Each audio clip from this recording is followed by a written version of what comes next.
दिव्या, तुम चुपचाप इस बेड पर लेटी रहो। तुम्हें यहाँ से हिलने की कोई जरूरत नहीं है। ओके, तुम्हें जो भी चाहिए होगा तुम शांति से या माँ से कह देना। ठीक है बाबा, अब मैं सिर्फ आराम ही करूंगी। खुश।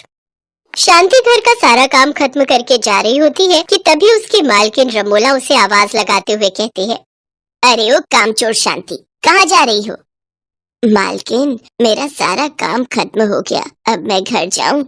हाँ हाँ चली जाना, लेकिन ये तो बता, तूने मेरी बहू को दूध दिया? तू तो जानती है ना वो प्रेग्नेंट है और उसके पेट में हमारे खानदान का चिराग है। उसके खाने पीने में कोई कमी नहीं होनी चाहिए।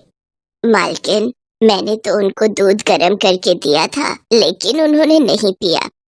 ओहो, ये दिव्या भी ना अपना बिल्कुल ख्याल नहीं रखती। अच्छा ठीक है, मैं देख लूंगी, अब तू जा। और हाँ, कल सुबह टाइम से काम पर आ जाना।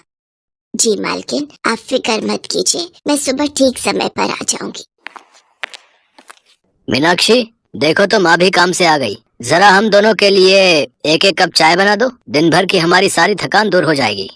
अरे बेटा, क्यों बहू को परेशान कर रहा है? चाय मैं बना देती हूँ। ऐसी हालत में तो इसे आराम करना चाहिए, लेकिन इस बेचारी को तो काम से फुर्सत ही नहीं जो आराम कर सके। माँ जी, आप परेशान क्यों होती हैं? मैं इस घर की इकलौती बहू हूँ, तो इस घर की सारी जिम्मेदारियाँ भी तो मेरी ही हुई ना। और वैसे भी जब आप इस उम्र में इतनी मेहनत कर सकती हैं, तो क्या मैं अपने घर का काम भी नहीं कर सकती? और रही बात मेरे माँ बनने की, तो मैं अपना और अपने बच्चे का अच्छे से ध्यान रखती हूँ। एक और अमीर बहू दिव्या जहाँ सारा दिन आराम करती, तो वहीं दूसरी तरफ गरीब मीनाक्षी अपनी गर्भावस्था की हालत में भी घर का सारा काम करती। एक रोज दिव्या अपने पति और सास के साथ हॉल में बैठी हुई होती है, तो वो अपने पति से कहती है, पीयूष, आज मेरा पिज्जा खाने का बहुत मन कर रहा है, प्लीज ऑर्डर कर दो ना। हाँ हाँ डार्लिंग, मैं अभी ऑर्डर कर देता हूँ। तभी कुछ देर में डिलीवरी बॉय पिज्जा लेकर घर आता है। शांति ऑर्डर लेकर अंदर आती है। सभी लोग पिज्जा खाते हैं। दिव्या भी बड़े चाव से वो पिज्जा खाती है। लास्ट में एक बॉक्स रह जाता है, जिसे वो शांति को खाने को देती है। लेकिन शांति वो डिब्बा जैसे ही खोलती है, तभी उसको अपनी बहू का ध्यान आता है और वो सोचती है, मेरी मीनाक्षी बहू भी तो प्रेग्नेंट है, उसका भी तो मन करता होगा ये सब चीजें खाने का, पर बेचारी हमारी गरीबी के चलते अपना मन मार लेती है और किसी चीज की मांग नहीं करती। ये पिज्जा मैं उसके लिए ले चलती हूँ, बेचारी खुश हो जाएगी। शाम को शांति वो पिज्जा लेकर घर आती है। तब तक वो पिज्जा ठंडा हो चुका होता है, जिससे उसका स्वाद भी आधा हो गया था। ये ले मीनाक्षी, तेरे लिए पिज्जा मालकिन की बहू ने ऑर्डर किया था, उसका ये खाने का बहुत मन था। उन्होंने एक डिब्बा मुझे दिया था, तो मुझे लगा तुम्हारा भी तो मन करता होगा ना इसे खाने का, इसलिए मैं तेरे लिए ये ले आई। अब देख बेटा, हमारे पास तो इतने पैसे हैं नहीं कि मैं तुझे ये सब चीजें खरीद कर दे सकूं। माँ जी, आप ये कैसी बातें कर रही हैं? आपने मेरे बारे में इतना सोचा, यही मेरे लिए काफी है। और वैसे भी मुझे कुछ नहीं चाहिए खाने को, मुझे अपने इस घर में जो मिलता है मैं उसी में बहुत खुश हूँ। मेरी प्यारी बहू सदा खुश रहे। ऐसे ही कुछ दिन बीत जाते हैं। दोनों अमीर गरीब घर की बहुओं को 8 महीने पूरे हो जाते हैं। तभी रमोला किसी से फोन पर बात कर रही होती है। अरे हाँ हाँ, तुम सब ठीक समय पर पहुंच जाना। अच्छा चल, अब मैं फोन रखती हूँ, मुझे और भी बहुत सी तैयारियां करनी है। कमरे में सफाई कर रही शांति रमोला की सारी बातें सुन लेती है। फिर वो रमोला से पूछती है, क्या हुआ मेम साहब, किस बात की तैयारियां चल रही हैं? तभी दिव्या वहाँ आ जाती है और वो शांति से कहती है, वो क्या है ना, कल मेरी गोद भराई है, बस उसी की तैयारियां चल रही हैं। गोद भराई? पर उसमें क्या होता है? गोद भराई बच्चे और माँ के लिए की जाती है, जिसमें आने वाले नन्हे मेहमान को ढेरों शुभकामनाएं दी जाती हैं, आशीर्वाद दिया जाता है और दुआएं दी जाती हैं, और बहुत सारे गिफ्ट्स भी मिलते हैं। रमोला की बात सुनकर शांति सोच में पड़ जाती है। अरे, मेरी बहू को भी तो 9वां महीना शुरू हो गया है, फिर तो मुझे भी उसकी गोद भराई करवानी चाहिए। तभी रमोला चिल्लाते हुए कहती है, अरे किस सोच में पड़ गई, अब जल्दी से काम कर, घर में बहुत सा काम पड़ा है। शाम को सारा काम खत्म करके शांति घर आती है, तो उसका बेटा उससे पूछता है, अरे माँ, आज आने में इतनी देर कैसे हो गई? हम कब से आपकी राह देख रहे हैं। वो क्या है ना बेटा, कल मालकिन की बहू की गोद भराई है, बस उसी की तैयारियों में लगे हुए थे। वैसे बेटा, मैं सोच रही थी कि क्यों ना हम भी मीनाक्षी बहू की गोद भराई करें, उसको और बच्चे को लोगों का आशीर्वाद मिल जाएगा। वो तो ठीक है माँ, लेकिन तुम तो जानती हो इन सब में कितना खर्चा आ जाएगा, और कुछ दिनों बाद मीनाक्षी की डिलीवरी है, तो हमें आने वाले बच्चे के लिए भी कुछ पैसे बचा कर रखने होंगे। हाँ माँ जी, रहने दीजिए। कहाँ हम अपनी तुलना बड़े लोगों से करें, ये सब फालतू का खर्चा रहने दीजिए। अब मैं कुछ नहीं सुनना चाहती। कल मालकिन के घर गोद भराई है और परसों अपने यहाँ, और तुम लोग चिंता मत करो, मैं कम से कम खर्चा करूंगी। सारी सजावट मैं अपने हाथों से करूंगी। फिर शांति अपने पड़ोस की औरतों को अपनी बहू की गोद भराई का न्योता देकर आती है, और अगले दिन सुबह अपनी मालकिन के घर जाकर उसकी बहू की गोद भराई देखती है, जिसमें शहर के रईस लोग आए हुए होते हैं। वो सभी दिव्या को आशीर्वाद और ढेरों गिफ्ट देते हैं। हाय, कितने सारे गिफ्ट! जब मेरी बहू को उसकी गोद भराई में इतने गिफ्ट मिलेंगे तब तो वो खुशी हो जाएगी। हम तो कभी उसको कोई गिफ्ट ही नहीं दे पाते। इसके बाद शांति अपने मालिक के यहाँ बचा हुआ साज सजावट का सामान ले आती है और घर आकर देर रात तक कमरे को सजाने में लगी रहती है। अगली सुबह जब मीनाक्षी और मोहन उठते हैं तो वो घर की सजावट देखकर हैरान रह जाते हैं। तभी शांति मीनाक्षी को एक नई साड़ी देती है जो उसको उसकी मालकिन ने दी होती है। बहू, आज तुम इसी लाल साड़ी को पहनना। कुछ देर बाद गोद भराई की रस्म शुरू होती है। सभी गांव की औरतें मीनाक्षी को अपना आशीर्वाद देकर चली जाती हैं, लेकिन कोई भी उसे गिफ्ट नहीं देता। ये देखकर शांति को बड़ा अजीब लगता है। फिर तभी वहाँ रमोला आ जाती है और वो मीनाक्षी को आशीर्वाद देती है, साथ ही उसके लिए तोहफे और शगुन का लिफाफा भी लाती है। मीनाक्षी बहू, तुम्हें और बच्चे को दुनिया की सारी खुशियाँ मिले और आने वाला बच्चा इस घर में खूब सुख समृद्धि लेकर आए, ये मेरा आशीर्वाद है। बहुत बहुत शुक्रिया मेम साहब, आप इस गरीब की गोद भराई में आशीर्वाद देने आई, यही मेरे लिए काफी है। कुछ दिनों बाद दोनों अमीर गरीब बहुएं प्यारे से बच्चों को जन्म देती हैं, जिनके आने के बाद उन दोनों के घर में खूब सुख समृद्धि आती है।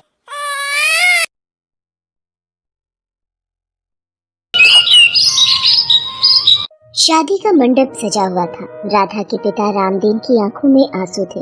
वो लड़के के कदमों में अपनी पगड़ी रखकर रो रो कर अपनी बेटी की खुशियाँ मांग रहे थे। महेश बेटा, ऐसे शादी के लिए मना मत करो, मेरी राधा की जिंदगी बर्बाद हो जाएगी। मुझ गरीब बाप पर रहम करो बेटा।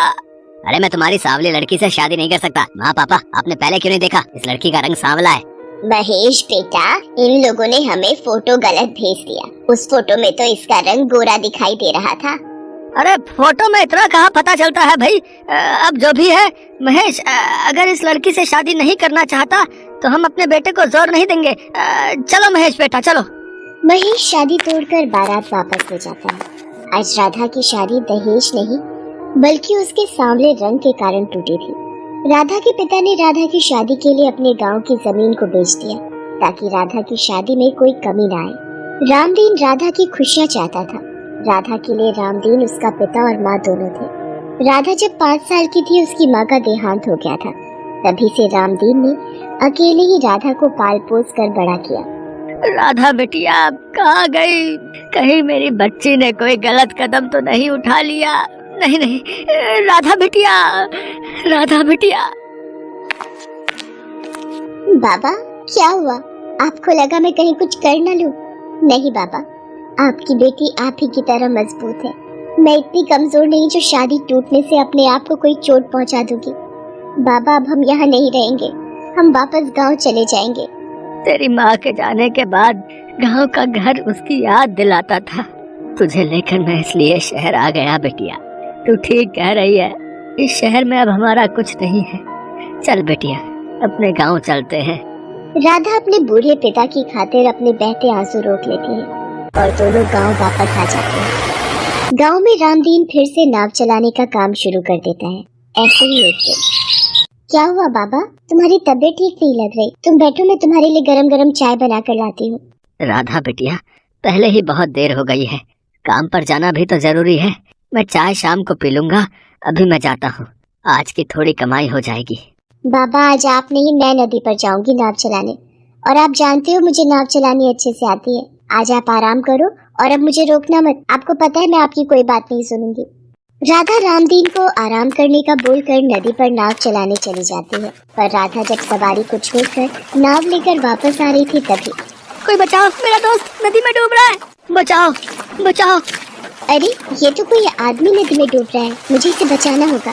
राधा डूबते हुए लड़के को बचा लेती है, लड़का बेहोश हो गया था। राधा लड़के को देखकर चौंक जाती है। ये तो महेश जी है, ये यहाँ पर। हम दोनों यहाँ घूमने आए थे, अचानक महेश का पैर फिसल गया और ये नदी में डूब गया। तुम्हारा बहुत बहुत शुक्रिया, तुमने मेरे दोस्त की जान बचा ली।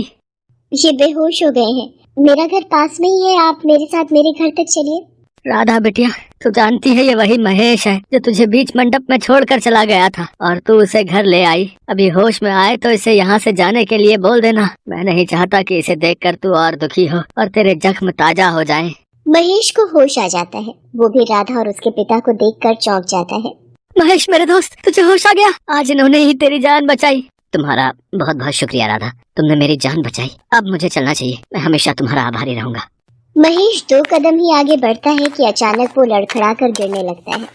देखिए, अभी आप इस हालत में नहीं है कि आप यहाँ से चले जाएं। आपको 2 से 3 दिन ठीक होने में लगेंगे। आपके सिर पर पत्थर लगा था जिसकी वजह से जख्म है। जब आप पूरी तरह से ठीक हो जाएं, तब आप यहाँ से जा सकते हैं और आप दोनों यहाँ रह सकते हैं, हमें कोई आपत्ति नहीं है। राधा बेटिया, तूने इनको यहाँ क्यों रोक लिया है? तू जानती है, तू जितना महेश को देखेगी उतना तुझे दुख होगा।